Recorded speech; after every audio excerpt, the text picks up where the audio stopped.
ओम नमो भगवते श्री रमनाय। स्वरूप यानी आत्मा को नहीं देखकर ईश्वर को देखना केवल मन की कल्पित आकृति देखना है। यह कहा गया है कि जो स्वरूप यानी आत्मा को देखता है केवल उसने ही ईश्वर को देखा है, किंतु जिसका अहम लुप्त हो गया है और जिसने स्वरूप को देख लिया है तो वह दर्शन ईश्वर दर्शन के अतिरिक्त और कुछ नहीं है।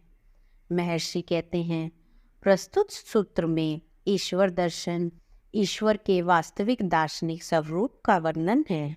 स्वरूप को ना देखकर ईश्वर को देखना मात्र मन की कल्पित आकृति देखना है। ईश्वर के विभिन्न रूपों अथवा आकृतियों की कल्पना मन करता है। प्रचलित अनेक आकृतियों के रूप में इष्ट अथवा ईश्वर की पूजा की जाती है। साधना के आरंभ में इनकी उपयोगिता है। इस पूजा से श्रद्धा एवं भक्ति का विकास होता है। इनसे मन की एकाग्रता बढ़ती है तथा मन लयबद्ध होता है। लयबद्ध मानसिक अवस्था एक उपलब्धि है जिसका सहयोग उच्च स्तरीय ध्यान जैसी साधनाओं में मिलता है, किंतु आकृति को ही ईश्वर का रूप मान बैठना उचित नहीं है। मन में बैठी आकृति का दर्शन करना वास्तविक दर्शन नहीं है। श्रद्धावश कभी कभी किसी को आकृति युक्त इष्ट का दर्शन भी मिलता है, किंतु यह दर्शन स्थायी नहीं होता है, क्योंकि ईश्वर की कोई आकृति नहीं होती। वह निराकार सत्ता निरपेक्ष ब्रह्म है। उसे किसी आकृति एवं उसकी विशेषताओं से कैसे सुसज्जित किया जा सकता है। मन में उसकी आकृति का दर्शन करना अस्थायी है। दर्शन के इस तरह का प्रयास सीमाबद्ध मन की सीमा में उस असीम सत्ता को आकृति में सीमित कर देने जैसा ही है। वास्तव में ईश्वर मन की पकड़ सीमा से बाहर है। छंद की आरंभिक पंक्तियां यही सच व्यक्त करती हैं। सूत्र में आगे वर्णन है, जो स्वरूप को देखता है केवल उसके द्वारा ईश्वर को देखा जाता है।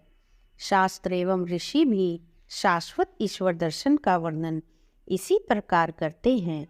ऋषियों का स्पष्ट कथन है कि ईश्वर दर्शन वास्तव में आत्म दर्शन से अलग नहीं है, अलग हो भी नहीं सकता, क्योंकि ईश्वर की आत्मा से अलग कोई स्वतंत्र सत्ता नहीं है। वह परमात्मा वस्तुतः आत्म रूपेण है।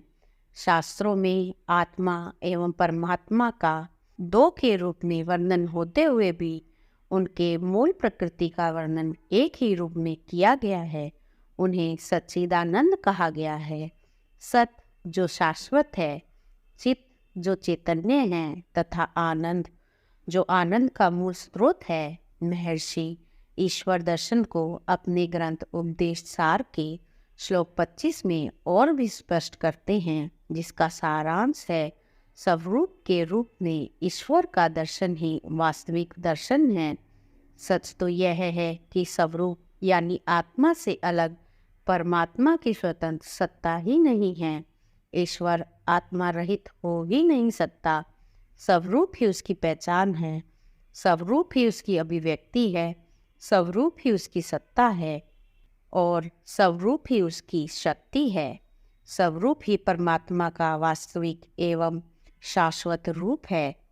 पद का समापन इस प्रकार के सारांश से होता है, अहंकार के नष्ट होने से ही स्वरूप का दर्शन संभव है। स्वरूप का दर्शन ईश्वर दर्शन के अतिरिक्त और कुछ नहीं है।